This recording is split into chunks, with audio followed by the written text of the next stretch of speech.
खड़े कैसे कर रहे? हाँ भाई, कहाँ तक हो गया था बोलो, वहां आके बताऊं, बैठ जाओ तो। अच्छा, हाँ, आगे कहाँ तक हो गया था, जल्दी बताओ यार। है बेटा? पीबी। अच्छा, चलो आगे बढ़े, शुरू करें। बात आती है बेटा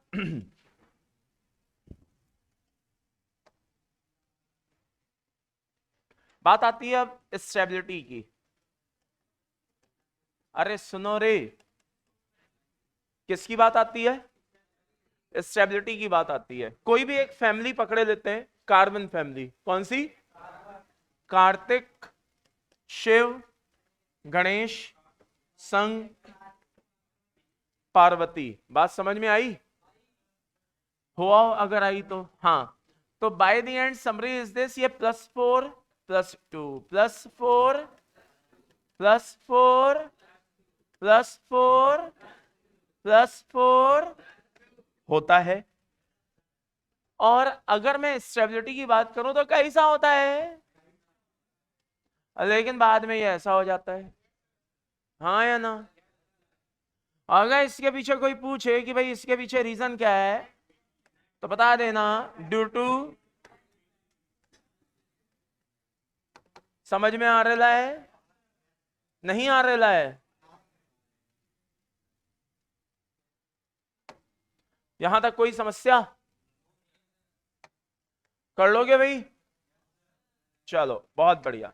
तो by the end summary is this, हाँ, जितनी भी ऑक्सीडेशन है, हायर ऑक्सीडेशन स्टेट ज्यादा स्टेबल होती है किससे?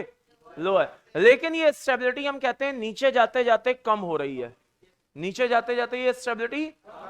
और सबसे आखिरी वाले में तो ड्यू टू इनर्ट पे इफेक्ट मामला पूरा ही घूम जाता है। ये बात समझ में आता है? बहुत बढ़िया। तो by the end summary is this, clear है भाई सभी को? इनर्ट पे इफेक्ट, बढ़िया।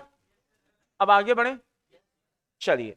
बात आती है application of Fajans rule. Application of, heading डाल लो चाहो तो, एप्लीकेशन ऑफ फेजांस रूल। सुनो ना, हाँ सुना रहे हैं, हाँ। तो एप्लीकेशन ऑफ फेजांस रूल क्या है, कैसे है, जरा ध्यान से अच्छे से सुन लेना। हाँ, देखिए, फेजांस ने कई जगह अपनी टांग अड़ाई, जिसको हमने एप्लीकेशन बताई। बात समझ में आई? हमने उसको क्या कहा कि भाई ये एप्लीकेशन है किसकी? फेजांस रूल। फेजांस ने अपने इस थ्योरी के थ्रू थर्मल स्टेबिलिटी को, नेचर ऑफ ऑक्साइड्स को, बात समझ में आ रही है, सॉलिबिलिटी को, मेल्टिंग पॉइंट को, कई चीजों को प्रॉपर एक्सप्लेन करने की कोशिश की।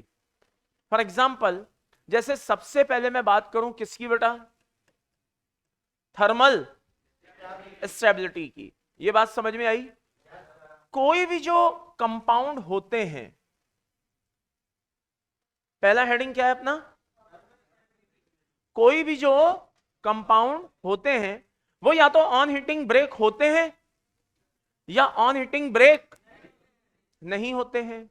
होते हैं तो कुछ ना कुछ देते हैं, नहीं होते हैं तो बढ़िया है, फिर तो कोई टेंशन ही। अच्छा, किसकी थर्मल स्टेबिलिटी ज्यादा होती है, कम होती है, इसका क्या मतलब होता है?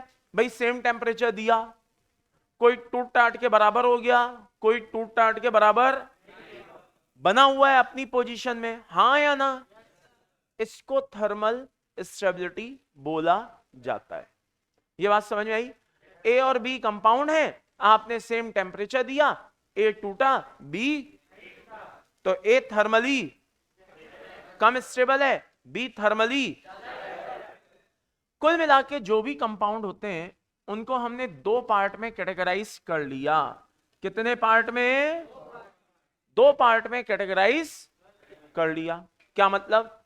एक में जो एनायन होते हैं, एक में जो, वो कैसे होते हैं?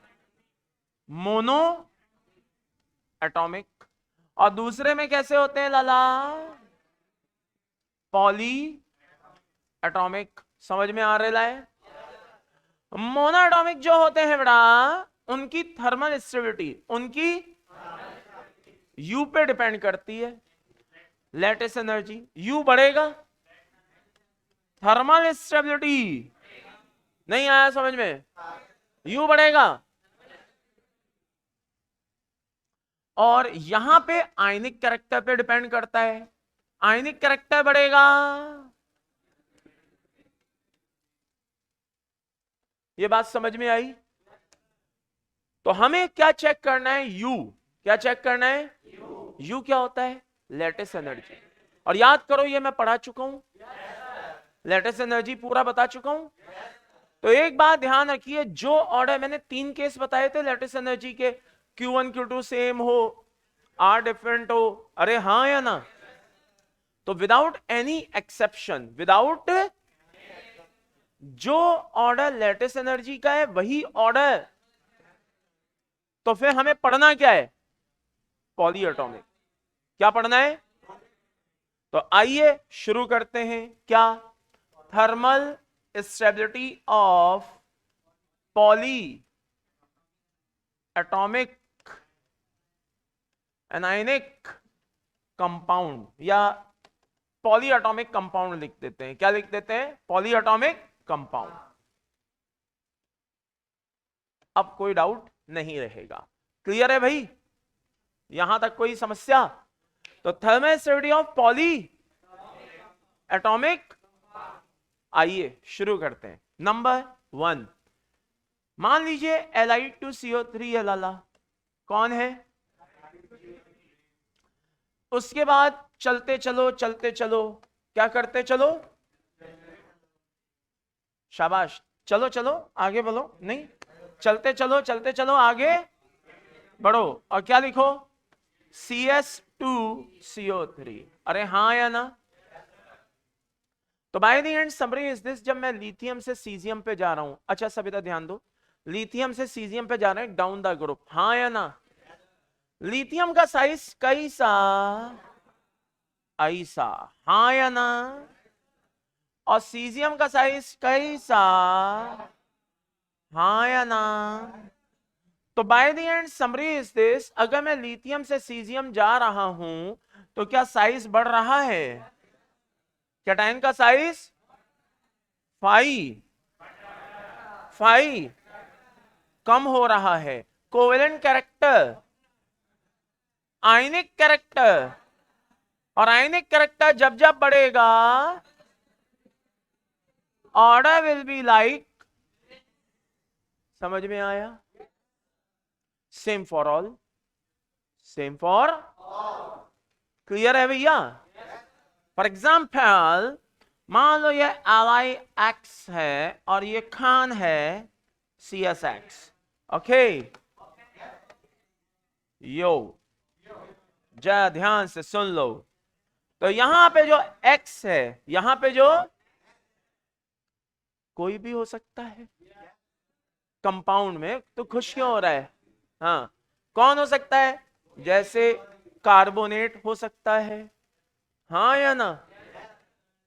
जैसे सल्फेट हो सकता है, जैसे सल्फाइड हो सकता है, जैसे हाइड्रोक्साइड हो सकता है, थायोसल्फेट हो सकता है, फॉस्फेट हो सकता है, नाइट्रेट नाइट्राइड भी हो सकता है, सुपर ऑक्साइड भी हो सकता है, परऑक्साइड भी हो सकता है, एजाइड भी हो सकता है। अभी इतना ही हो जाए तो बहुत है। नहीं आया समझ में? एक साथ मैंने सबको निपटाया, तुम्हारे को समझ में आया? चलो बहुत बढ़िया। तो इन सब के पीछे कौन आया? आयनिक कैरेक्टर आया। और क्या पाया कि जब जब आयनिक ने अपना रौद्र रूप दिखाया, तब तब थर्मल स्टेबिलिटी को बढ़ता हुआ पाया। समझ में आया? चलो चापलो, चुप जाओ, मजे लेना शुरू कर देते हो जल्दी से। हो गया? बधाई हो।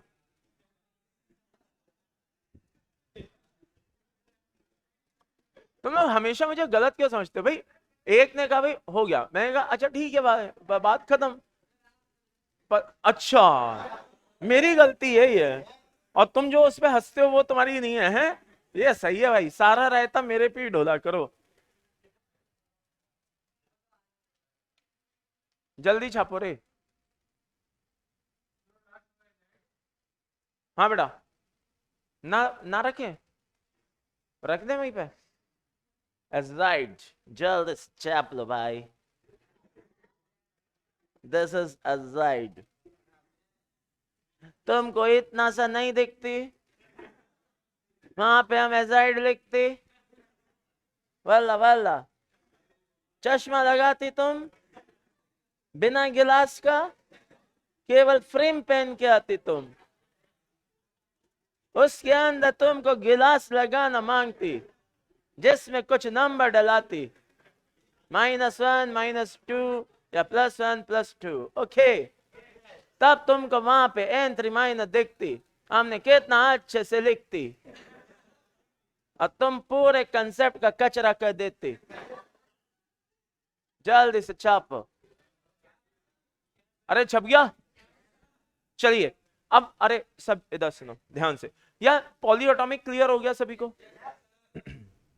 Very good. अब आगे सुनिए, बात आती है, ठीक है चलो थर्मोस्टेबिलिटी हमें मान लिया कि हाँ नीचे जाने पे इंक्रीज हो रही है पॉलीएटॉमिक की, ये वो लाइक दैट, है ना सर? आपने कहा प्रोडक्ट कोई देता है कोई नहीं देता है, ये वो फलाना डिमाका, इनका क्या मतलब है? आइए, हमारे सिलेबस में कुछ एनायंस है बेटा, जैसे कार्बोनेट है, क्या है, और भी हैं, सल्फेट है, सल्फाइड है, हाइड्रोक्साइड है, फॉस्फेट है, सिलिकेट है ना? जो मेन है वो 3-4 ही हैं, होने में बहुत सारे हैं लेकिन मेन जो है वो जिनसे हमारा काम पड़ता है, जिनसे हमारा। तो पहले मैं कार्बोनेट को लेकर के थोड़ा सा एक्सप्लेनेशन दे रहा हूं, फिर तुम बाकी तो अपने आप ही कर लोगे कैसे, उसके लिए तुम्हें एक सिंपल सी टेक्निक बताऊंगा, जरा इधर ध्यान से देखना। होता क्या है, पूरी आप ब्लॉक केमिस्ट्री पढ़िए, क्या पढ़िए? पूरी ब्लॉक केमिस्ट्री, कहीं कुछ दिया है, कहीं कुछ दिया है, कहीं कुछ दिया है, बात समझ में आ रही है? कहीं ये रिएक्शन दी है, कहीं वो रिएक्शन दी है, कहीं ये, अपन ने क्या किया, सारी चीजों को एक जगह ला दिया। कैसे?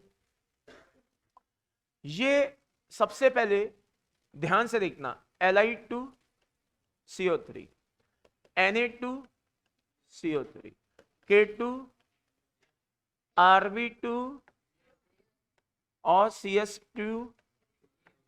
ये तो सभी को पता है कि भाई नीचे जाने पे क्या हो रहा है बेटा, वो तो ठीक है, मुद्दे की बात करते हैं, थर्मोस्टेबिलिटी बढ़ रही है, वो तो पढ़ के आ ही गए ना, बार बार क्या पढ़े उसको, क्लियर है भाई?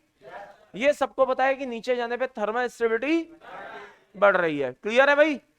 चलिए बहुत बढ़िया। अब आगे, सबसे ज्यादा आयनिक कैरेक्टर इनमें कहां होगा? तो मेरा उल्टा क्वेश्चन, सबसे ज्यादा कोवेलेंट कैरेक्टर कहां? तो कोवेलेंट को तोड़ना आसान या आयनिक को तोड़ना? बेटा इसको गर्म कर दो, क्या कर दो? टूट जाएगा। किसमें? इसमें। समझ में आया? लेकिन बेटा ये क्या है, जान जाए पर वचन, मतलब मेल्ट हो जाएंगे, क्या हो जाएंगे? मेल्ट हो जाएंगे, लेकिन टूटेंगे नहीं। On hitting no reaction, on hitting. Clear है सभी को? चलिए अब आगे बढ़ते हैं। मेटल कार्बोनेट, अगर इनको छोड़ दिया जाए, इनको, इन चारों को छोड़ दिया जाए, तो बाकी मेटल कार्बोनेट पीरियोडिक टेबल में जो हैं वो कैसे टूटते हैं? जैसे लिथियम टूटता है, मेटल ऑक्साइड प्लस CO2।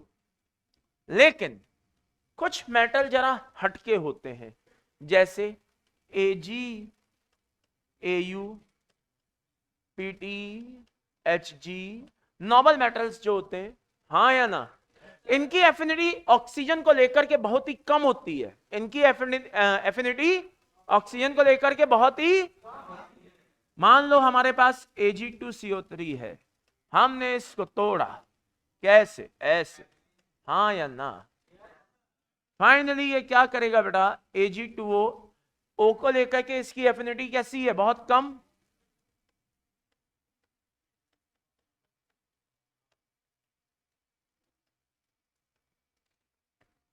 तो by the end summary is this, Ag2CO3 ने क्या किया, native form of Ag the plus CO2 दिया प्लस हाफ O2 दिया। अरे हाँ या ना, दैट्स ऑल। यानी कि नेटिव जो नोबल मेटल्स होते हैं, नेटिव मेटल्स जो होते हैं, हाँ या ना, वो ऑन हीटिंग अपनी नेटिव फॉर्म देते हैं, प्लस ऑक्सीजन देते हैं, प्लस CO2 दे देते हैं।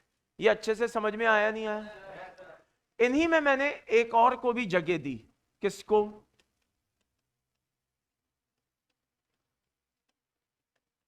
बात समझ में आई? ये अमोनियम कार्बोनेट है, कार्बोनेट ऑक्सीडाइजिंग एजेंट का काम नहीं करता। कार्बोनेट, बात समझ में आ रही है? ऑक्सीडाइजिंग एजेंट का काम, अगर ये ऑक्सीडाइजिंग एजेंट का काम करता तो ये इसको ब्रेक कर देता, अमोनिया को, किसमें, N2 में या N2O किसी में ब्रेक। तो जब ये ऑक्सीडाइजिंग एजेंट का काम नहीं करता तो अमोनिया एज इट इज निकल जाएगी, जाते जाते H+ आयन दे जाएगी, अमोनियम आयन है ना उसमें, H+ आयन दे जाएगा, वो H+ आयन CO3 के साथ मिलके H2CO3 बनाएगा। और H2CO3 ऐसा है बेटा जो नॉर्मल कंडीशन में एग्जिस्ट, तो भैया हीट करने पे एग्जिस्ट कहां से करेगा, टूट जाएगा, किसमें, समझ में आया? क्या कहलाया, LNR कहलाया। क्या कहलाया, क्या मतलब सर, लीव्स नो रेजिड्यू, यानी कि ammonia vapour, H2O vapour, CO2 vapour सब गैसियस फॉर्म में निकल लिए, बीकर खाली। अभी भी ना समझ में आया? तो भैया ये लीव्स नो रेजिड्यू रह जाता है। तो कुल मिलाकर के आप देख लीजिए, इसमें सारे मेटल आ गए, इसमें सारे मेटल आ गए। अब आप बोलेंगे सब वो क्या था शानदार ट्रिक जो आप बता रहे थे? देखो, जिस तरह से कार्बोनेट को हमने क्या किया, कंपाइल कर दिया, एक जगह रख दिया ला करके, जितने भी मेटल कार्बोनेट थे, S block, P block, D block, ये ब्लॉक, वो ब्लॉक, सबको एक जगह लाके रख दिया। तो कार्बोनेट क्या देता है, उसी तरह से ये रिएक्शन किसके लिए हो सकती है और किसके लिए हो सकती है। और ऐसा नहीं है कि सिर्फ इनके लिए हो सकती है, होने में औरों के लिए भी हो सकती है, होने में, लेकिन आपको क्या ध्यान रखना है, ये देगा, ये देगा, और आप देख लो, अब आपको दुनिया भर की रिएक्शन याद हो गई है इतने 5 मिनट के अंदर अंदर। कैसे? आज के बाद कोई आपसे बोले Na2SO4 बताओ क्या देता है, नो रिएक्शन। आपसे कोई बोले Li2SO4 क्या देता है, Li2O प्लस SO3। आपसे बोले कोई KOH क्या देता है, आपसे बोले कोई LiOH क्या देता है, प्लस H2O। अब भी नहीं आया समझ में? सारी रिएक्शन इसमें आ गई, खत्म, वेरी सिंपल। नहीं आया समझ में? तो आज के बाद कोई भी आपसे क्वेश्चन पूछा जाए, बताओ फला फला कंपाउंड ऑन हीटिंग क्या देता है, ये सारी रिएक्शन लेके बैठा है। जैसे मैं आपको बताऊं, आप लोगों ने पता नहीं नाम सुने नहीं सुने, जिप्सम सुना है, Epson, blue vitriol, white vitriol, green vitriol, सुने ये सब, डोलोमाइट हैं, लाइमस्टोन, ये सब सुने? मतलब एक आध नहीं सुना है, लेकिन बहुत सारे आपने सुने हैं। फॉर एग्जाम्पल जरा ध्यान से देखना बेटा, फॉर्मूला एक दिन में याद नहीं हो जाते हैं, समझे ना? हाँ, मतलब सब्जेक्ट से, चाहे वो फिजिक्स हो, केमिस्ट्री हो, मैथ्स हो, किसी भी सब्जेक्ट से बहुत ज्यादा उम्मीदें नहीं पालनी चाहिए। एक रात में सुपर हीरो नहीं बन जाते हैं, है ना, टाइम टेकिंग प्रोसेस होता है। कोई बात नहीं, अभी नहीं याद है, बाद में हो जाएंगे। एनीवेज जरा इधर ध्यान से सुनिए, CaCO3 dot MgCO3, Ca dot dolomite, क्या है लाला, डोलोमाइट। ये बात समझ में आई? लगा दो अभी जो हीटिंग इफेक्ट पढ़ा है आपने, CaCO3 क्या देगा, CaO पक्का, और MgCO3 क्या देगा? तो बाय द एंड कितने CO कहीं पे मिल जाए ना, ये रिएक्शन चेक कर लेना, आपने बैलेंस के साथ साथ बिल्कुल सही प्रोडक्ट बताए, मतलब सही प्रोडक्ट तो बताएं प्लस रिएक्शन टोटली बैलेंस है, कोई दिक्कत नहीं है। नहीं आया समझ में? CuSO4 dot 5H2O blue vitriol, हाँ या ना? धीरे धीरे ब्रेक होता है, वाटर मॉलिक्यूल धीरे धीरे निकलते हैं, ये सब अपन पढ़ेंगे 12th में, चिंता मत करो, आएगा। सॉल्ट एनालिसिस एक करके चैप्टर है, उसमें ये सारी चीजें आएंगी। CuSO4 को हमने फाइनली ब्रेक किया, फाइनली। तो किस में ब्रेक हुआ भाई? सुनो सुनो सुनो, SO4 प्लस 5H2O। यहां पे ये कैसा था बेटा? ब्लू। कैसा हो गया? ये बात समझ में आई? अब ये CuSO4 जो है, आई रिपीट, जो क्या है लाला? CuSO4 है, ये क्या होगा? ब्रेक हो सकता है। क्या हो सकता है? ब्रेक। अगर आप इसको क्या कहते हैं? हीट करते हैं। क्या करते हैं? हीट करते हैं। तो CuSO4 कैसे ब्रेक होना चाहिए? CuO, हाँ या ना? लेकिन एक पर्टिकुलर टेम्परेचर से ज्यादा हीट करते हैं, वेरी हाई टेम्परेचर, हाँ या ना? तो ये क्या होगा? CuO तो बनेगा ही बनेगा, ये भी टूट जाएगा, ठीक है भाई, ये भी ब्रेक हो जाएगा। तो by the end summary is this, ये कैसा हो गया लाला? ब्लैक। कैसा हो गया?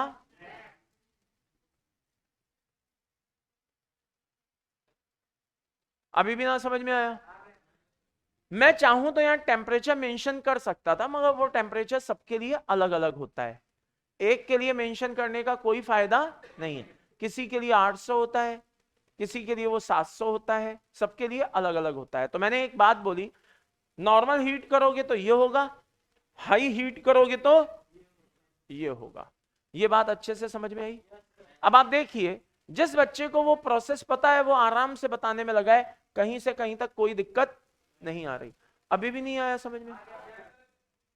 अब यार देखो, कभी कभी कोई ना कोई ऐसे कंपाउंड होते ही हैं जो थोड़े से प्रॉब्लम क्रिएट करते हैं। जैसे नॉर्मली हमने क्या देखा, आप कोई भी कंपाउंड लाइए, ऑक्सीडेशन में कहीं कोई चेंज नहीं आता, ऑक्सीडेशन में कहीं कोई चेंज नहीं आता।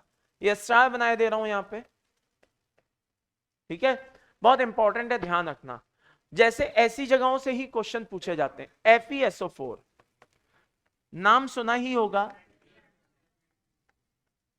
क्या होता है FeSO4? Green vitriol, very good. क्या होता है?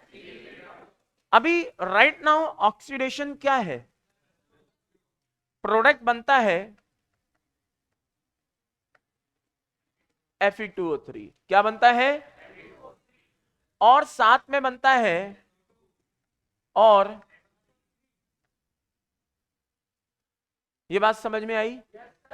आप बोलेंगे सर ऐसा क्यों हुआ? देखिए, जब आप इसको स्ट्रॉन्ग हीट कर रहे थे, जब आप इसको क्या कर रहे थे, तो FeSO4 में से FeO ही निकला था। क्या निकला था? लेकिन वो जो FeO निकला था जिस समय, ठीक है, उस समय स्ट्रॉन्ग हीट करने की वजह से SO3 का कुछ पार्ट टूट गया SO2 प्लस O में। अरे हाँ या ना?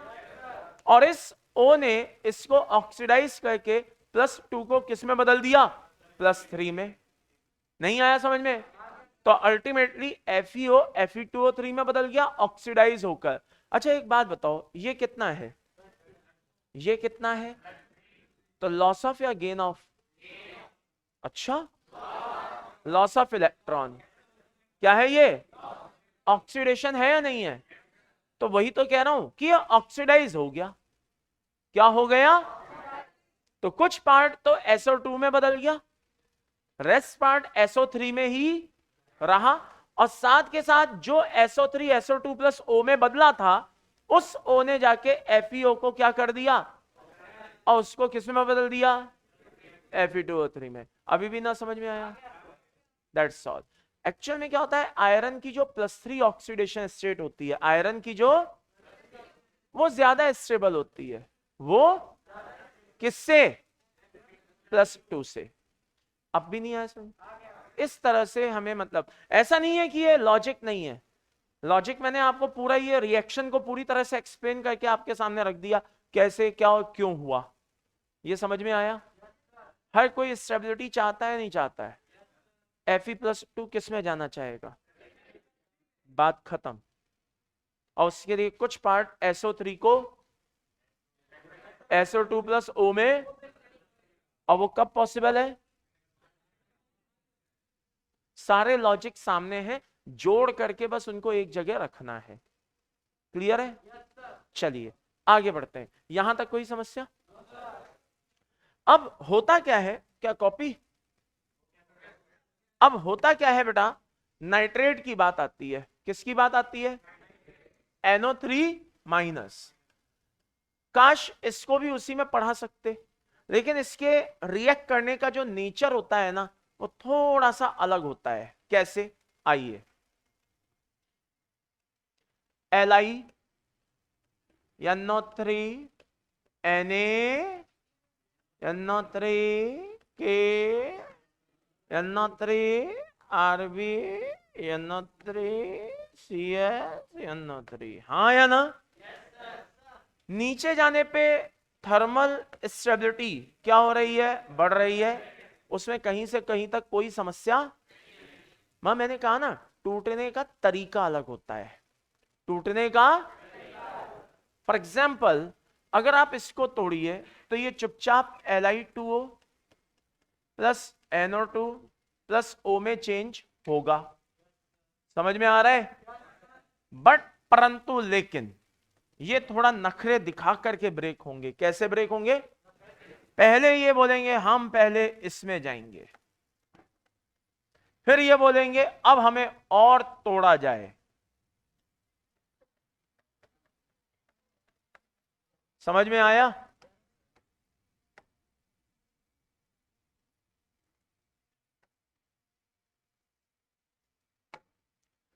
क्लियर है भाई?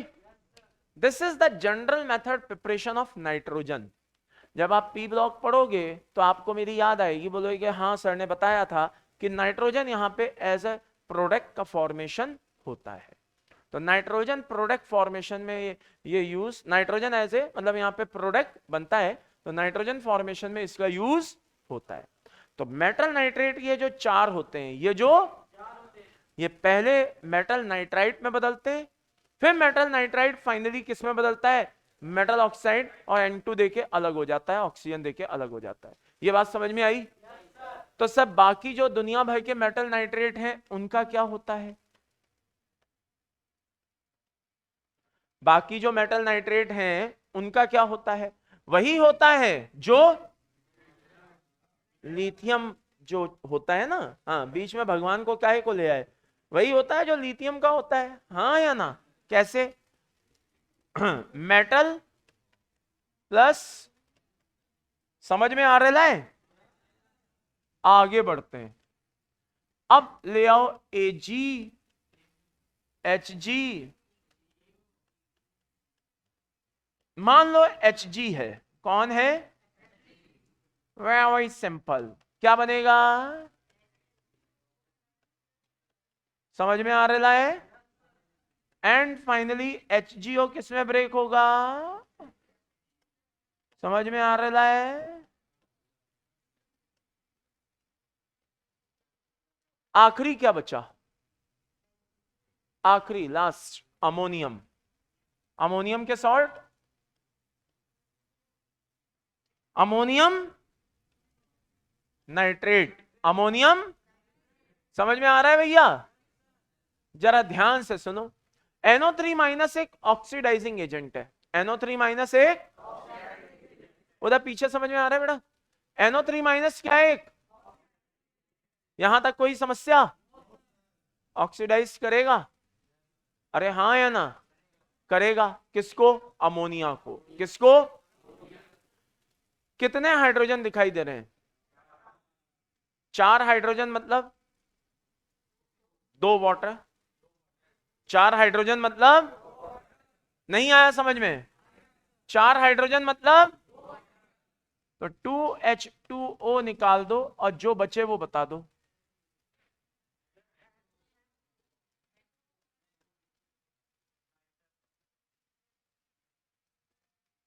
नहीं आया समझ में? 4 हाइड्रोजन यानी कि 2 वाटर यानी कि N2O। अभी भी डाउट है कि डाउट ही डाउट है? डाउट है, रख लो डाउट फिर। हाँ, नहीं आया समझ में? चलो, तो ये तरीका होता है बेटा नाइट्रेट सॉल्ट को ब्रेक करने का। उसमें से क्या करो, वाटर निकाल लो, जो बचे वो बता दो। तो N2O बचा नहीं बचा? अगर समझ में आ गया तो चलो ये बताओ, बोलो।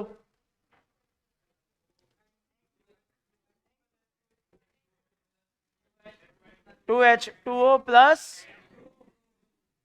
श्योर? अभी भी नहीं आया समझ में? वेरी सिंपल, अरे कर लोगे? चलो,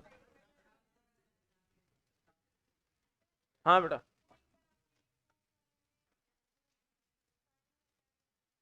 NO3 माइनस ऑक्सीडाइजिंग एजेंट होता है? ये पढ़ते पढ़ते पता चलेगा जब आप फिजिकल केमिस्ट्री में रेडॉक्स पढ़ोगे। नहीं पढ़ा? पढ़ लिया? बाकी तो सब आता ही होगा, बस यही बताना है। चलो कोई बात नहीं, शांति, अभी बताया देता हूं, चिंता मत करो, अभी बताया देता हूं। एक बहुत ही सिंपल टेक्निक बताऊंगा, तुम्हें उससे पहचानना आ जाएगा कि ये कौन ऑक्सीडाइजिंग है, कौन रिड्यूसिंग है, क्या है, लाइक दैट। अभी आ जाएगा समझ में, शांति रखो, जल्दी से छापो। हाँ बेटा,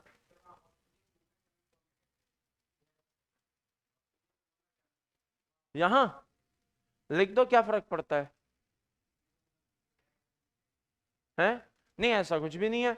अगर मॉलिक्यूल बढ़ा लोगे तो वो क्या कहते हैं, डाई एटॉमिक निकलेगी। मॉलिक्यूल नहीं बढ़ाओगे तो वो मोनो एटॉमिक निकल सकती है, उससे क्या फर्क पड़ता है? आपको तो सिर्फ ये बोलना है ऑक्सीजन रिलीज होती है। आपको इसमें तो जाना ही नहीं है कि वो नेसेंट है कि एक्टिव है कि इनएक्टिव है, क्या है, आपको इसमें तो जाना ही नहीं है। आपको तो सिर्फ इतना बोलना है कि हाँ, during this process finally oxygen क्या हो जाती है, रिलीज।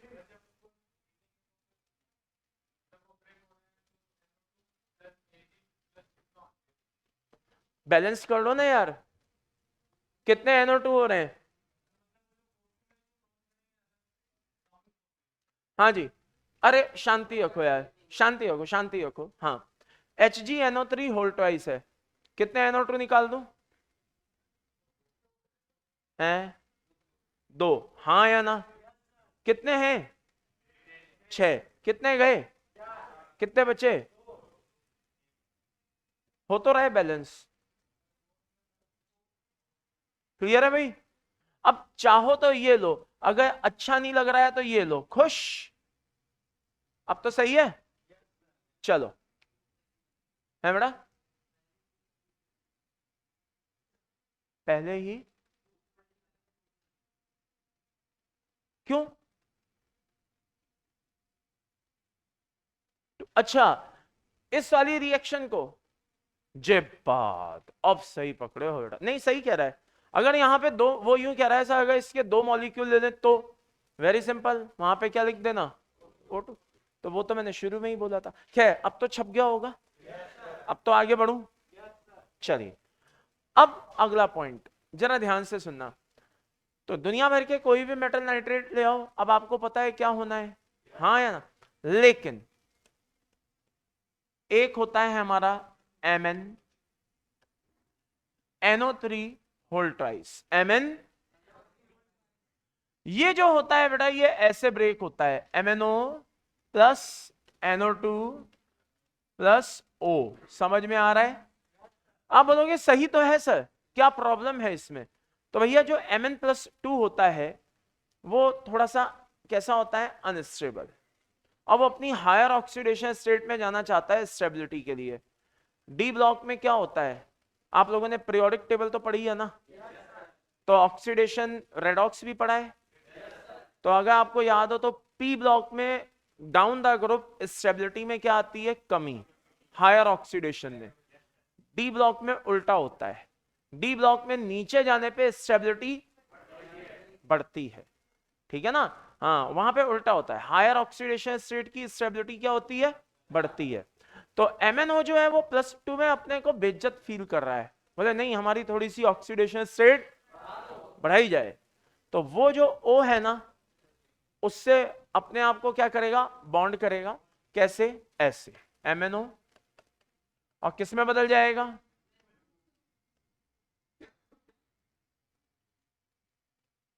क्लियर है भाई। And by the end summary is this, Mn NO3 whole twice क्या देगा, Mn प्लस। अब आप बोलोगे सर ये इंपॉर्टेंट क्यों है रिएक्शन, अरे भाई एक तरफ तो +2 किस में बदल चुका है, और दूसरी तरफ हम कह रहे थे हर नाइट्रेट ऑक्सीजन देता है, क्या ये दे रहा है, फाइनली कोई ऑक्सीजन नहीं मिल रही है। तो ये ऐसा नाइट्रेट है जो ऑन हीटिंग ऑक्सीजन नहीं देता, जो ऑन हीटिंग ऑक्सीजन नहीं देता। ये बात समझ में आई या नहीं आई, क्लियर है सभी को, या डाउट ही डाउट। हाँ बेटा बोलो। हायर ऑक्सीडेशन स्टेट की स्टेबिलिटी पी ब्लॉक में नीचे जाने पर कम होती है, reason IPE, inert pair effect, ठीक है ना। तो हायर ऑक्सीडेशन जो भी होंगी वो कम होती जाएंगी और लोअर वाले की स्टेबिलिटी। कार्बन है CH2 बनाना पसंद नहीं करता, अनस्टेबल होता है। हेलो कार्बीन हमने पढ़ा था, बैक बॉन्डिंग पढ़ी थी, हेलो कार्बीन के बारे में थोड़ा बहुत बताया था, CH2 नहीं बताया था, चलिए। लेकिन PbX2 बड़ी आसानी से देखने को मिलता है, CH2 इतना स्टेबल, लेकिन PbX2 बड़ी आसानी से देखने को मिलता है। तो ये तो रही पी ब्लॉक की बात कि भाई नीचे जाने पे हायर ऑक्सीडेशन स्टेट की स्टेबिलिटी में क्या आती है, कमी, और लोअर ऑक्सीडेशन स्टेट की स्टेबिलिटी बढ़ती है। इसका जस्ट उल्टा होता है डी ब्लॉक, डी ब्लॉक में नीचे जाने पे हायर ऑक्सीडेशन स्टेट की स्टेबिलिटी बढ़ती है, लोअर की कम होती है। जैसे मैग्नीज है वो +7 में रहना चाहेगा ना कि +6 में, मैग्नीज किस में रहना चाहेगा, आयरन जैसे +3 में रहना चाहेगा ना कि +2 में। तो ऑक्सीडेशन जब मैं बच्चों को याद कराता हूं कि भाई कौन कैसी ऑक्सीडेशन शो करता है, तो ये एक वी कर्व बना देता हूं। मतलब जैसे स्कैंडियम +3 है, टाइटेनियम +4 है, हाँ या ना, वेनेडियम जो है +5 है, क्रोमियम +6 तक आता है, मैग्नीज +7 तक आता है।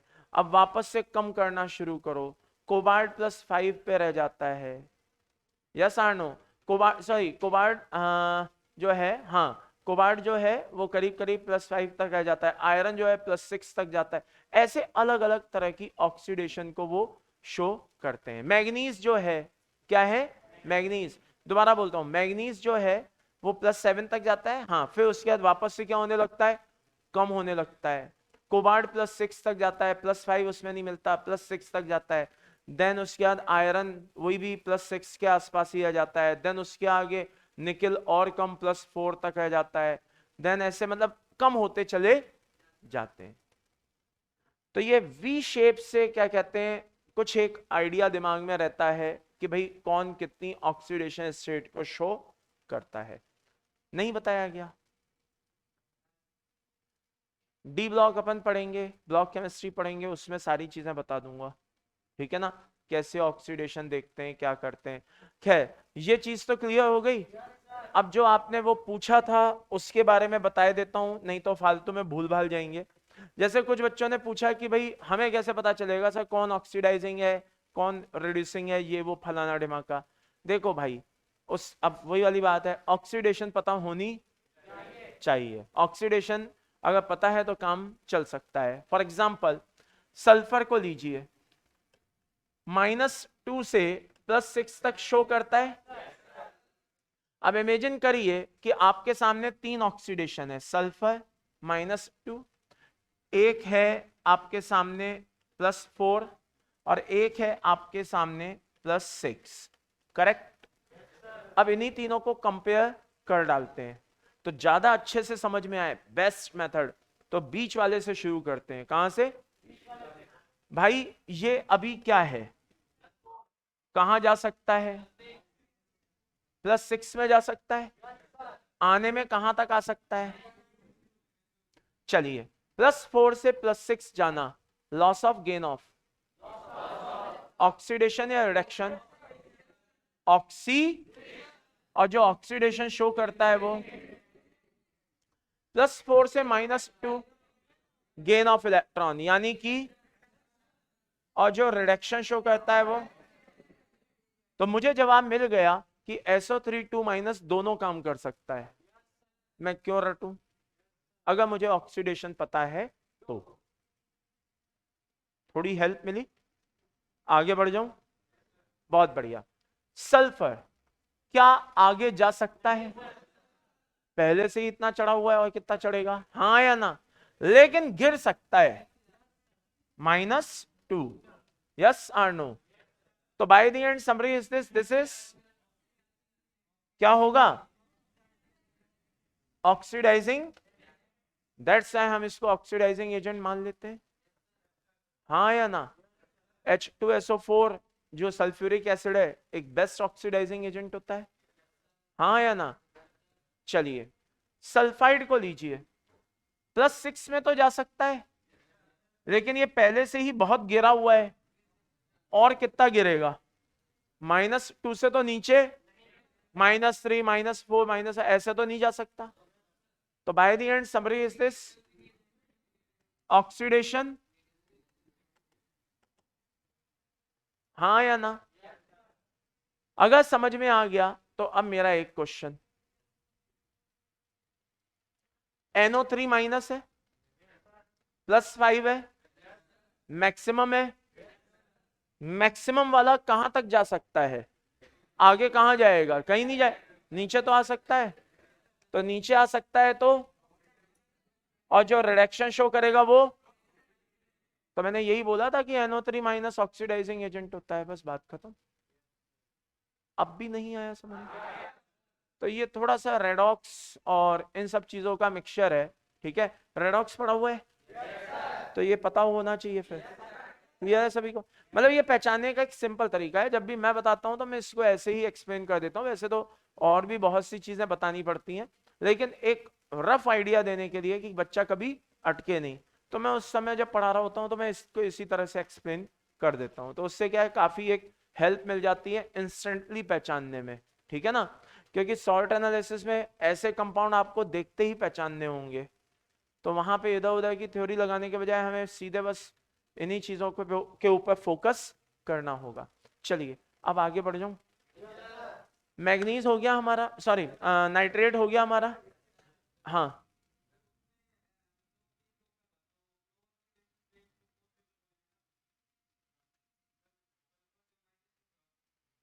मैं पॉजिटिव ऑक्सीडेशन की बात कर रहा हूं।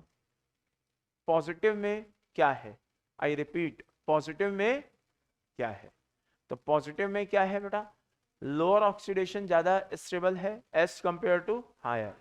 तो थैलियम जैसे बोरॉन फैमिली है, तो बोरॉन फैमिली में +1 ज्यादा स्टेबल फील होती है थैलियम में एज कंपेयर टू +3। पीबी में +2 ज्यादा स्टेबल फील होती है एज कंपेयर टू +4। बिस्मिथ में +3 ज्यादा स्टेबल होती है एज कंपेयर टू +5। ये बात समझ में आई या नहीं आई? क्लियर है सभी को? चलिए अब इधर ध्यान देते हैं, ठीक है, आगे बढ़ जाऊं।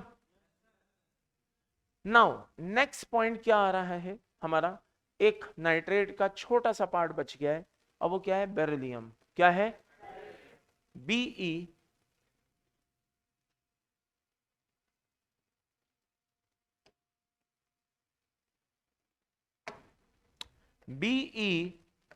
NO3 whole twice. जब आप इसको हीट करते हो अप्रॉक्स 1 to 5 तक, ठीक है, वैसे टेम्परेचर याद रखने की जरूरत नहीं है, जब आप इसको हीट करते हो तो शुरुआत में ये क्या करता है, कॉम्प्लेक्स बनाता है। क्या बनाता है? Be4O NO3 ये कॉम्प्लेक्स का फॉर्मेशन होता है। इसको बोलते हैं बेसिक बेरिलियम नाइट्रेट। क्या बोलते हैं?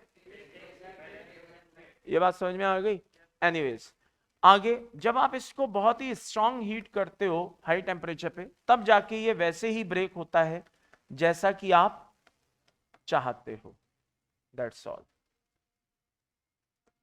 तब ये वैसे ही ब्रेक होता है जैसे कि आप चाहते हो। सर इंपॉर्टेंट क्यों है? आपने इसको इंपॉर्टेंट क्यों बताया? नॉर्मली जो मेटल नाइट्रेट होते हैं वो metal oxide plus NO2 oxygen देते हैं। मैग्नीज है, ऑक्सीजन नहीं देता, मैग्नीज, और ये फाइनल प्रोडक्ट देने से पहले कॉम्प्लेक्स दे देता है। तो कॉम्प्लेक्स देने की वजह से ये क्या है पूछेगा। बताइए कौन सा मेटल नाइट्रेट है जो कॉम्प्लेक्स फॉर्मेशन करता है? क्या करता है? बिंदास बोलिए, Be+2 आयन। कौन सा मेटल नाइट्रेट है जो ऑक्सीजन नहीं देता? Mn+2। Mn+2। ये बात अच्छे से समझ में आई या नहीं आई? क्लियर है सभी को? चलिए आगे बढ़ जाए भाई। नाउ तो हमारी ये जो थर्मल स्टेबिलिटी थी ये तो हो गई फिनिश। अब मैं जा रहा हूं किस पे? नेचर ऑफ ऑक्साइड्स पे। अच्छा, नेचर ऑफ ऑक्साइड्स हमने पी ब्लॉक में, अच्छा पी ब्लॉक तो मैंने नहीं पढ़ाया ना, ओके तो पढ़ाना ही पड़ेगा। सुनो, नेचर ऑफ ऑक्साइड्स की बात करते हैं। किसकी बात करते हैं? तो अगले 15-20 मिनट में आपको सारे ऑक्साइड्स पता चल जाएंगे। कौन एसिडिक होता है, कौन बेसिक होता है, कौन एम्फोटेरिक। सर एक छोटा सा डाउट है, आपने यूं क्यों बोला कि नहीं पीरियोडिक टेबल? क्या है पीरियोडिक टेबल? हाँ, पीरियोडिक टेबल से नेचर ऑफ ऑक्साइड का क्या लेना देना? देखिए पीरियोडिक टेबल से नेचर ऑफ ऑक्साइड का ये लेना देना है कि जब हम ईएन पढ़ते हैं, क्या पढ़ते हैं? इलेक्ट्रॉन, तो उसके बेसिस पे भी नेचर ऑफ ऑक्साइड्स को पढ़ाया जाता है। लेकिन हम उसके बेसिस पे नेचर ऑफ ऑक्साइड्स ना पढ़ के हम किसके बेसिस पे पढ़ेंगे? फैजान्स रूल के अकॉर्डिंग। क्यों? क्योंकि इसको समझना ज्यादा आसान है। कैसे? आइए यहां पे ध्यान से देखिएगा। सबसे पहले बात आती है एस ब्लॉक की। Li Na K RbCs, correct. ऊपर से नीचे जाने पे कैटायन का size pi, covalent character, ionic character, that's why basic strength. क्योंकि आयनिक कंपाउंड जो होते हैं, मेटल्स जो होते हैं, आयनिक कंपाउंड जो होते हैं वो बेसिक नेचर के होते हैं। कैसे होते हैं? बेसिक नेचर के होते हैं। तो कोवेलेंट कैरेक्टर कम हो रहा है, आयनिक कैरेक्टर। एक बात ध्यान रखना, जो कंपाउंड जितना ज्यादा आयनिक होगा, जितना ज्यादा, वो उतना ज्यादा कैसा होगा नेचर वाइज? और जो कंपाउंड जितना ज्यादा कैसा होगा, वो कैसा होगा? ये बात समझ में आई? दूसरी बात, जो मेटल होते हैं, क्या होते हैं?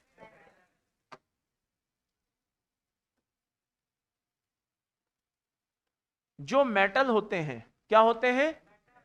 वो या तो क्या बना सकते हैं? बेस, या वो एम्फोटेरिक। बहुत रेयर केस में वो एसिडिक होते हैं। डी ब्लॉक को अगर देखा जाए, किसको देखा जाए? हाँ, तो वो एसिड भी हो सकते हैं बट रेयर केस में। किस केस में? हाँ, मेनली तो क्या होते हैं? बेस होते हैं और एम्फोटेरिक। लेकिन डी ब्लॉक के मेटल ऑक्साइड को देखोगे तो कुछ एक उसमें क्या होते हैं? एसिडिक भी। खैर है, आगे सुनो, नॉन मेटल की बात आ रही है। किसकी बात आ रही है? नॉन मेटल की बात आ रही है। नॉन मेटल कैसा होगा? या तो एसिड होगा या न्यूट्रल होगा। तो ये कुछ एक पहचान होती है जो आपको पता होनी चाहिए। मेटल या तो बेस होगा या फिर एम्फोटेरिक, और नॉन मेटल कैसा होगा, एसिड या, और एक पहचान होनी चाहिए कि आयनिक कैसे होते हैं, तो मेटल आयनिक ही तो होते हैं, और नॉन मेटल। तो चीजें मैच कर रही हैं या नहीं कर रही हैं, यस और नो। चलिए, तो ये सब कैसे होने चाहिए, बेसिक। कैसे होनी चाहिए, बेसिक। तो यहां से यहां जब हम जा रहे हैं तो बेसिक स्ट्रेंथ क्या हो रही है, बढ़ रही है। बेसिक स्ट्रेंथ, यस और नो। सबसे ज्यादा स्ट्रॉन्ग बेस कौन होना चाहिए, ये BeO से, BeO से कहां आ गए हम, BaO। जल्दी बताइए, order of basic strength, yes और नो, कोई डाउट, अरे कर लोगे, लॉजिक हमारे सामने है, हो जाएगा। आगे बढ़ जाऊं,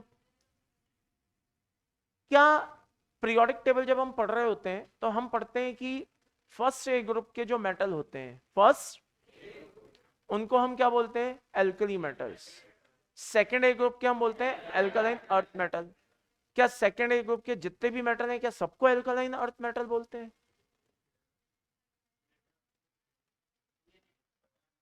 answer is no, false. Reason, beryllium amphoteric होता है, इसे हम सेकेंड ए ग्रुप के हर एक एलिमेंट को हम एल्कलाइन अर्थ मेटल, बेरिलियम हमारा बेटा एम्फोटेरिक होता है, ये आपकी बोर्ड बुक की लाइन है। तो बेरिलियम एम्फोटेरिक होता है, इसे हम उसको एल्कलाइन अर्थ मेटल, हाँ सेकेंड ए ग्रुप का पार्ट है, ये बात सही है, क्योंकि इलेक्ट्रॉनिक कॉन्फ़िगरेशन के बेसिस पे, किसके बेसिस पे, लेकिन याद रखिए वो एल्कलाइन अर्थ मेटल नहीं होता। तो सारे के सारे बेसिक नहीं होते। BeO कैसा होता है, एम्फोटेरिक। खैर, इतना क्लियर हुआ या नहीं हुआ। तो अल्टरनेटिव नेम्स उनके अपने लॉजिक्स होते हैं, रीजन होते हैं जो आपको पता होने चाहिए। जैसे फर्स्ट ए ग्रुप को आप क्या बोलते हैं, एल्कली मेटल। सेकेंड ए ग्रुप को आप, जैसे बोरॉन फैमिली आइकोसाजेंस, कार्बन फैमिली क्रिस्टेलोजेंस, जैसे नाइट्रोजन फैमिली निकोजेंस, जैसे ऑक्सीजन फैमिली चेल्कोजेंस, हैलोजन हैलोजन ही कहलाता है, नोबल गैस फैमिली एरोजेंस। रीजन अपने अपने अलग अलग रीजन है। जैसे मान लो हम बात करें बोरॉन फैमिली की, तो बोरॉन फैमिली आप लोगों ने एटॉमिसिटी पीरियोडिक टेबल में सुनी हो। एटॉमिसिटी क्या होती है, number of atoms which are involve in molecule, हाँ या ना। तो बोरॉन का एक एलोट्रॉप होता है B12, मैं विटामिन की बात नहीं कर रहा, एलोट्रॉप की बात कर रहा हूं। तो बोरॉन का एक एलोट्रॉप होता है B12, और इसकी स्ट्रक्चर होती है कैसी बेटा, आइकोसाहेड्रल। कैसी होती है, एक बोरॉन ऊपर, एक बोरॉन, फिर एक बोरॉन के नीचे 5, 5 के नीचे 5, और फिर एक, 1 5 5 1, कितने हो गए, आइकोसाहेड्रल। ये 12 मिलकर के आइकोसाहेड्रल बनाते हैं। That's why boron family known as icosagens. ये बात समझ में आ गई सभी को। इसी तरह से जैसे हम कार्बन फैमिली की बात करें, क्या डायमंड क्रिस्टल्स नहीं कहलाते हैं, क्रिस्टेलोजेंस। जैसे नाइट्रोजन फैमिली की बात करें, क्या वो बैड स्मेल नहीं देते, अमोनिया फॉस्फीन। अमोनिया की स्मेल पंजेंट स्मेल होती है, फॉस्फीन की जो स्मेल होती है फिश, रोटन फिश स्मेल होती है, हाँ या ना। तो bad smell, bad smell producer, that's why they are called as, known as, किस नाम से जाने जाते हैं, निकोजेंस। ये बात समझ में आई। इसी तरह से chalcogen, what is the meaning of chalcogen, ore forming, और ऑक्सीजन सल्फर इन सबके और मिलते हैं काफी नेचर में, दैट्स व्हाई और फॉर्मिंग, तो चेल्कोजन। ओके, जैसे हेलाइड्स बनाते हैं, halogens, yes or no. Gaseous होते हैं, एरोजेंस। एयर में पाए जाते हैं, यस आर नो, एरोजेंस। तो इस वजह से हर एक का अपना कोई ना कोई लॉजिक होता है, और इन लॉजिक्स के साथ चलना जरूरी होता है, क्योंकि पेपर में बड़े आजकल एक्सपेरिमेंट हो रहे हैं मेंस और एडवांस की तरफ से, कैसे भी करके क्वेश्चन पूछा जा सकता है बेटा। तो ये सारी चीजें आपको पता होनी चाहिए, बहुत बारीक सी चीजें बता रहा हूं, ठीक है ना, क्योंकि इस तरह के क्वेश्चंस कभी ओलंपियाड या अदर कॉम्पिटिटिव एग्जाम्स में आए हुए हैं। बच्चे क्वेश्चन छोड़ाए सिर्फ इसलिए क्योंकि वहां पे आइकोसा जेंस लिखा हुआ था, जबकि अगर बोरोन फैमिली लिखा होता तो कई बच्चे उस क्वेश्चन को करके आते। तो आपकी ये मतलब बनता है कि आपको ये नाम याद होना करना बहुत ही जरूरी है। चलिए तो हाँ, बेरिलियम जो होता है ना वो एम्फोटेरिक नेचर का होता है, दैट्स व्हाई हम उसको alkaline earth metal. Basic nature के होते हैं, अर्थ क्रस्ट में मिलते हैं, एल्कलाइन अर्थ मेटल। नहीं आया समझ में? That's why. चलिए आगे चले भाई, वो तो नाम को ध्यान से सुनो, एल्कलाइन अर्थ मेटल। अच्छा, जैसे एफ ब्लॉक के एलिमेंट्स हैं लेंथेनाइट्स, हाँ या ना, रेयर अर्थ एलिमेंट्स। अब आप समझ जाओ रेयर से क्या समझ में आ रहा है, कम।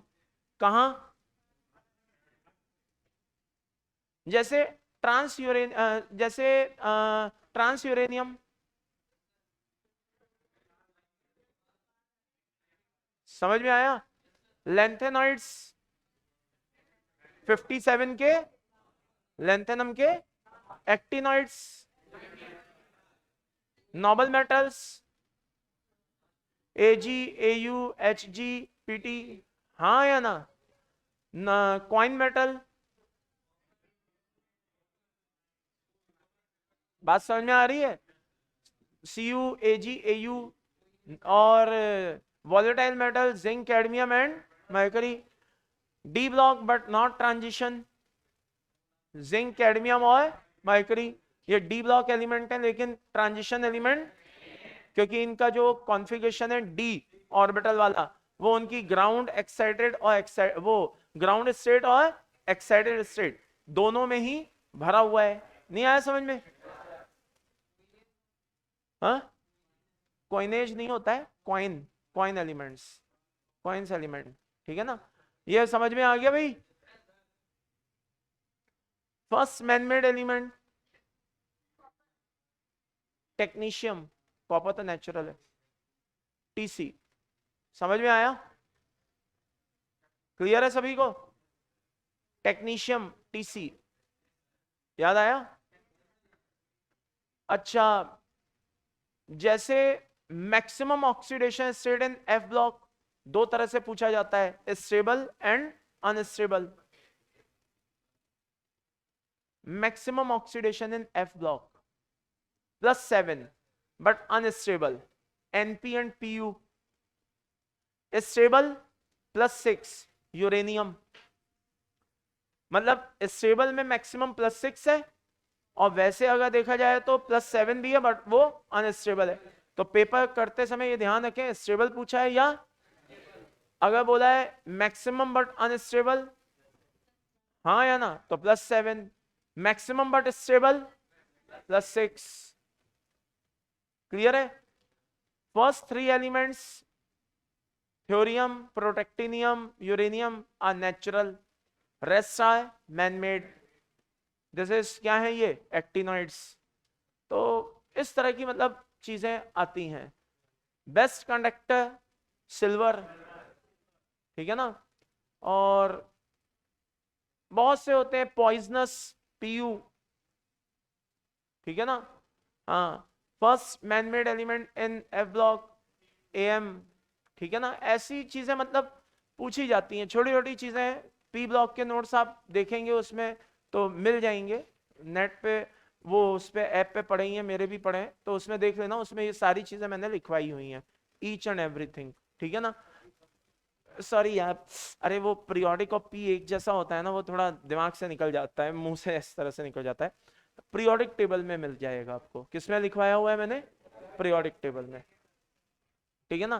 तो ऐप पे शायद आप लोगों को दिया तो वही है ना, तो बस उसमें से पीरियोडिक टेबल के नोट्स निकाल लो, उसमें ये सारी चीजें मैंने लिखवाई हुई हैं।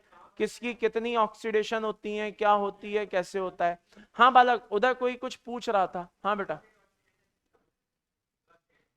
Osmium and ruthenium and xenon, d block में ऑस्मियम और रुथीनियम, और पी ब्लॉक में जिनॉन, हाईएस्ट ऑक्सीडेशन +8।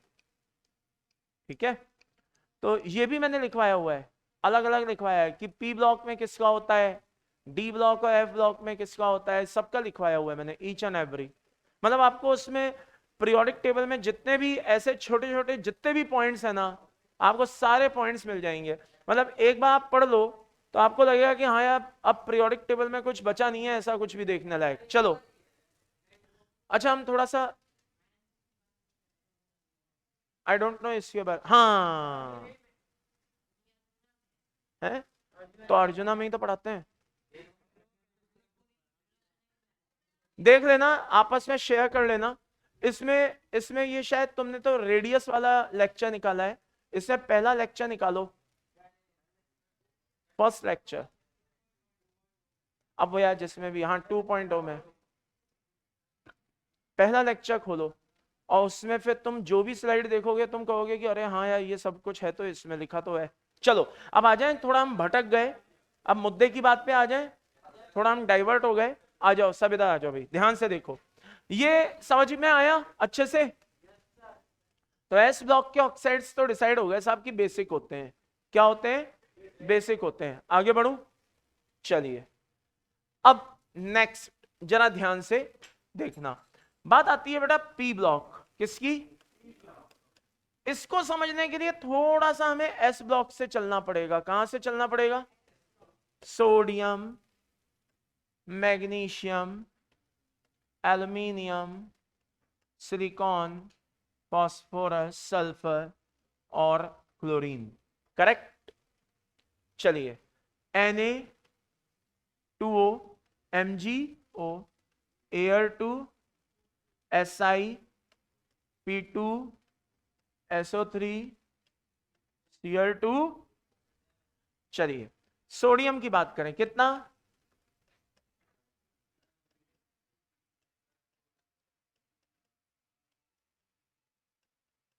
यस और नो। एक बात बताओ, पॉजिटिव ऑक्सीडेशन स्टेट बढ़ती जा रही है, क्या मैं इसको जेड इफेक्ट की तरह ट्रीट कर सकता हूं, भाई कैटायन तो है ही ना, तो पॉजिटिव ऑक्सीडेशन बढ़ना यानी कि जेड इफेक्ट बढ़ना, और जेड इफेक्ट बढ़ना यानी कि फाई बढ़ना। फाई बराबर क्या होता है, तो पॉजिटिव ऑक्सीडेशन स्टेट बढ़ना मतलब, हाँ या ना, और चार्ज बढ़ना मतलब, और फाई बढ़ना मतलब कोवेलेंट कैरेक्टर बढ़ना, और कोवेलेंट कैरेक्टर बढ़ना मतलब आयनिक कैरेक्टर और एसिडिक स्ट्रेंथ। अभी भी नहीं आया समझ में, वेरी सिंपल। तो भाई मेरे यहां से वहां जाने पे पॉजिटिव ऑक्सीडेशन स्टेट यानी कि पोलराइजिंग पावर, तो NaO को ज्यादा पोलराइज करेगा या Cl, तो कोवेलेंट कैरेक्टर कहां ज्यादा होगा, बस बात खत्म।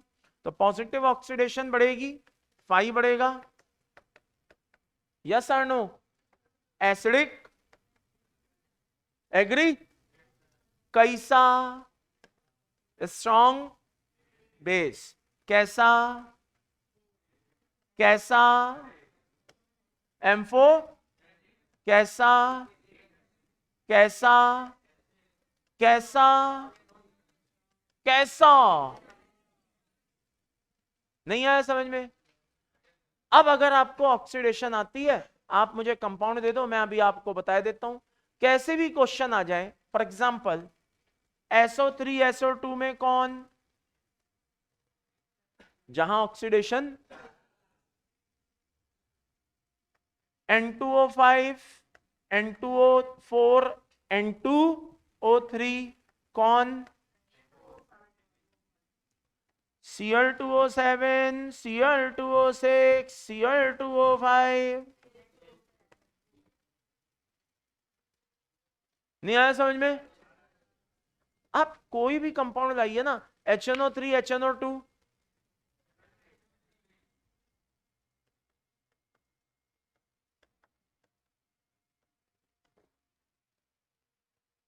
नहीं आया समझ में? H2SO4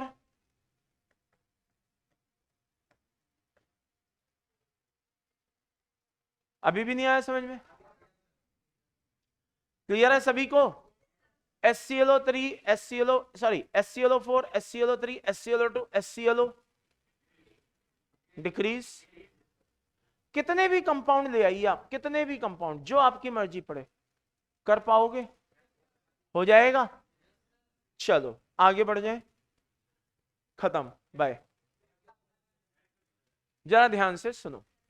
अब जैसे कि मैंने बोला कि मेटल जो है वो डी ब्लॉक में कभी कभी क्या करते हैं, हाँ, एसिडिक भी कैरेक्टर शो।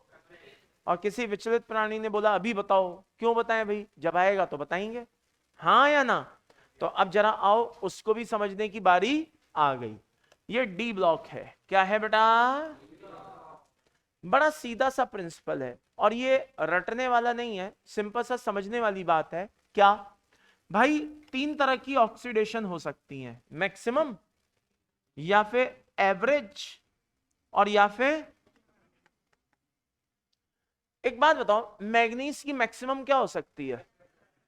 मिनिमम +2, बीच की +3 +4, हाँ या ना?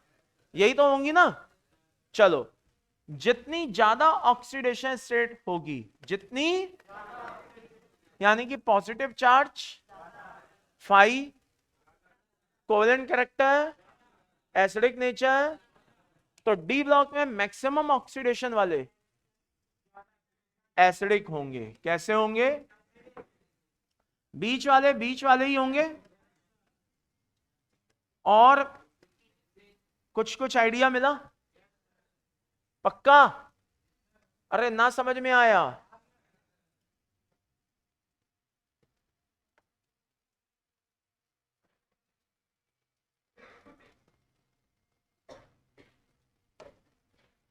यहां तक कोई समस्या? चलिए, एग्जाम्पल क्या है लाला? MnO, Mn2O3, MnO2 और Mn2O7। अरे हाँ या ना? कितना लाला?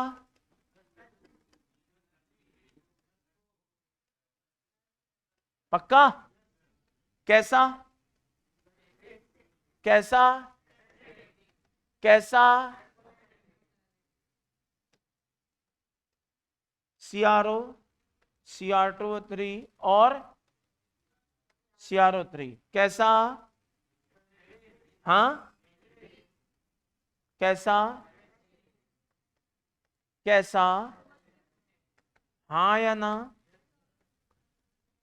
अब ऐसा नहीं है कि हर एक इस पैटर्न को फॉलो करे। फॉर एग्जाम्पल देखिए, माना कि ऑक्सीडेशन से सारी चीजें अपन एक्सप्लेन कर पा रहे हैं, लेकिन कुछ ऐसे भी तो हो सकते हैं ना, क्लोज टू एसिड हो या क्लोज टू बेस हो, या उनमें एसिडिक कैरेक्टर ज्यादा डोमिनेंट हो या बेसिक कैरेक्टर ज्यादा डोमिनेंट हो, हाँ या ना? So for example Fe2O3 nature wise कैसा होता है? बेस। क्योंकि +3 मान करके, ये पढ़ने के बाद +3 मान के बच्चे इसको एम्फोटेरिक मानने लगते हैं, हाँ या ना? इसी तरह से V2O5 क्या है बेटा? V2 वेनेडियम अपने ग्रुप में माना कि वो मैक्सिमम ऑक्सीडेशन +5 में यहां बैठा हुआ है, ये बात सही है, लेकिन पीरियोडिक टेबल में वेनेडियम शुरुआत में ही तो आ रहा है ना, स्कैंडियम, टाइटेनियम, वेनेडियम, तो अभी उसका इतना तो जेड इफेक्ट नहीं है +5 होते हुए, इतना जेड इफेक्ट तो कि वो पूरी तरह से सामने वाले को पोलराइज कर सके, यस आर नो? तो ये क्लोज टू एसिड होता है, क्लोज टू, लेकिन इसको एसिड नहीं पढ़ाना चाहिए, इसको बेसिकली बोलना क्या चाहिए? एम्फोटेरिक, क्योंकि ये दोनों से रिएक्शन देता है।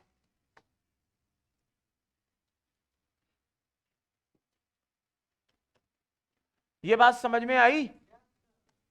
तो by the end summary is this, ये हमारे कुछ इंपॉर्टेंट कैरेक्टर्स हो गए, जरा इधर ध्यान से देख लेना भाई। यहां तक कोई समस्या? आगे बढ़ जाऊं? क्लोज टू एसिड, वो भी एसिड ही है एक तरह से, ठीक है ना। अरे भाई हो जाएगा भाई, आप ऐसे समझिए, ये वेनेडियम है, फिर क्रोमियम है, फिर कौन है, मैग्नीज।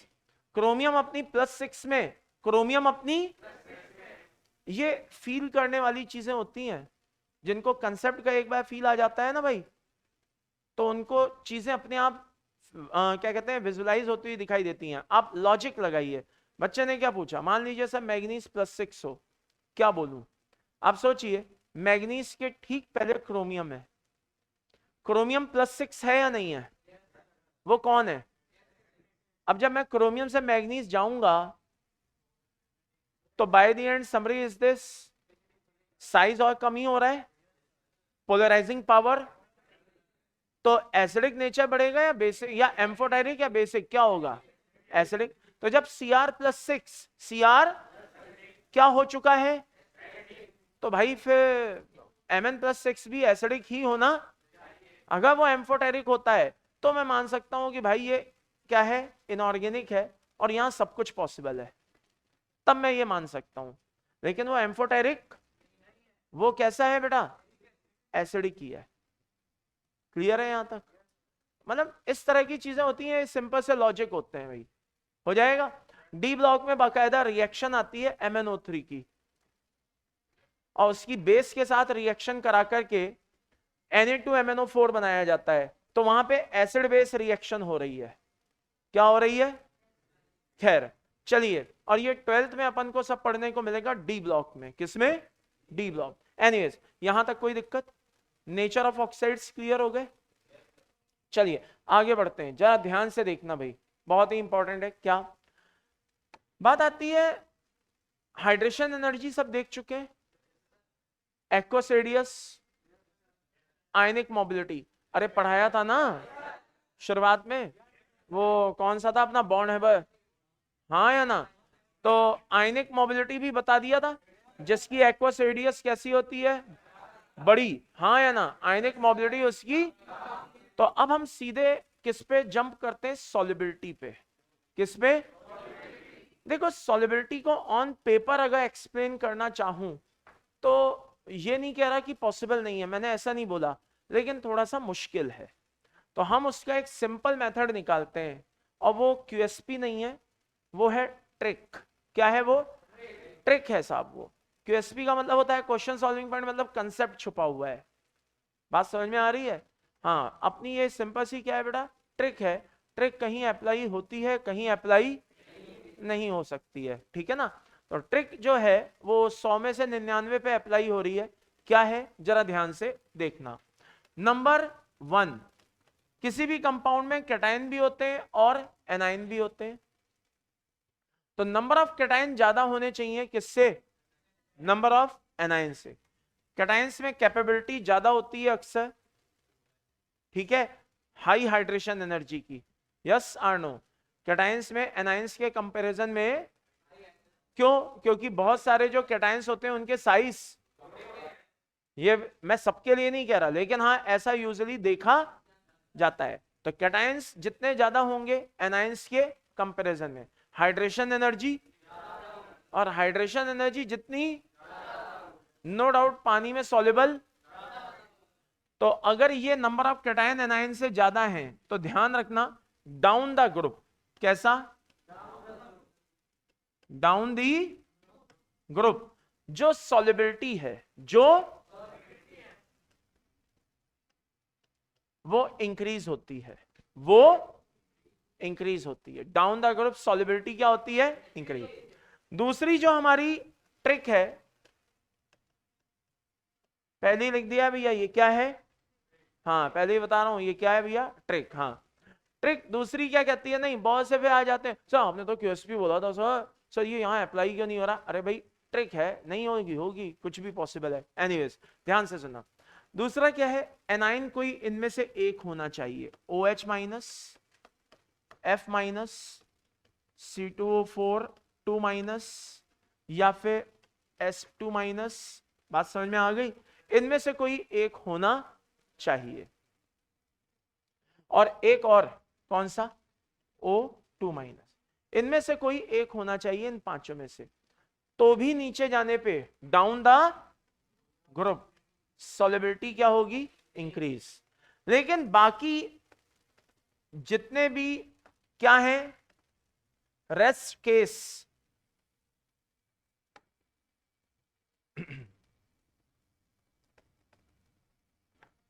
उन सब में सॉल्युबिलिटी डिक्रीज ही होती है, सॉल्युबिलिटी। अब आप बोलेंगे सब वो रेस्ट केस क्या है, देखिए नंबर ऑफ कैटायन ज्यादा बताए किससे, नंबर ऑफ एनायन से। I repeat, number of cation ज्यादा बताए किससे, नंबर ऑफ एनायन से। नंबर ऑफ कैटायन ज्यादा बताए किससे, तो नंबर ऑफ कैटायन ज्यादा बताए नंबर ऑफ एनायन से। क्या number of cation anion equal नहीं हो सकते, क्या ये केस नहीं हो सकता? क्या number of cation come number of anion ज्यादा, क्या ये केस नहीं हो सकता? क्या जबरदस्ती है 5 में से यही एनायन हो, छठा कोई और एनायन नहीं हो सकता? तो ये अदर केस है, ये उन सभी केसेस में एक ही जवाब, सॉल्युबिलिटी डिक्रीज होगी। तो ये मैं नहीं कह रहा कि ये कंसेप्ट है, आई रिपीट, मैं फिर कह रहा हूं, मैं ये नहीं कह रहा कि ये, लेकिन ये सही है कि ये सही काफी जगह अप्लाई होता है और आपका इससे आंसर निकलता है। तो जरा ध्यान से देखना, मैं एक आध एग्जांपल बता रहा हूं। मान लो Li2CO3 है, क्या है, और ये कौन है बेटा, CS2CO3 है। अब यहां से वहां जा रहे हैं, कौन सा कंसेप्ट लग रहा है, 1 2 3,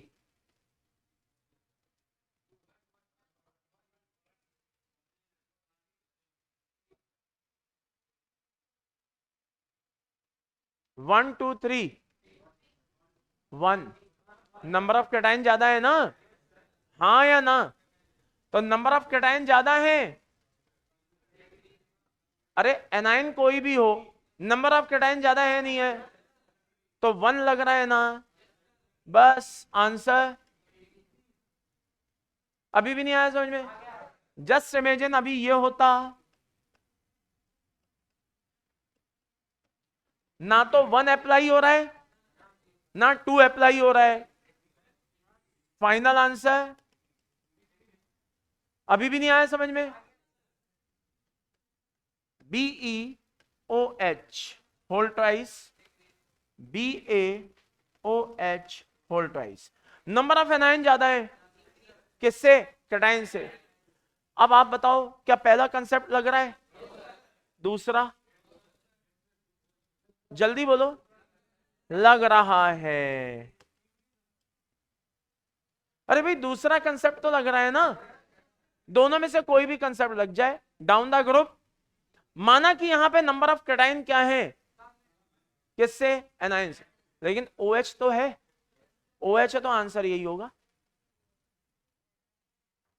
दो में से कोई भी एक कंसेप्ट अप्लाई होना ही होना चाहिए। ये बात समझ में आई या नहीं आई? अगर समझ में आई तो जरा बताओ, NaHCO3, NaHCH,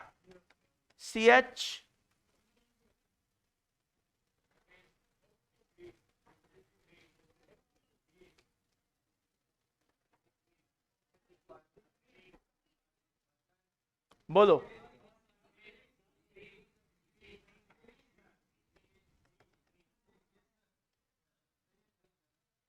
number of cation, number of anion एक।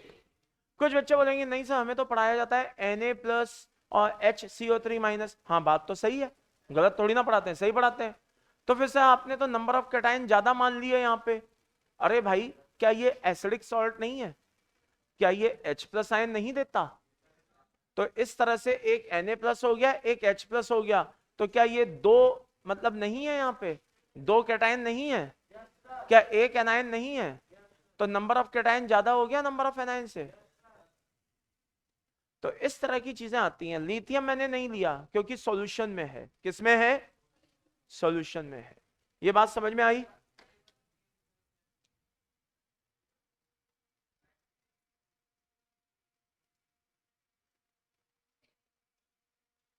क्लियर है सभी को?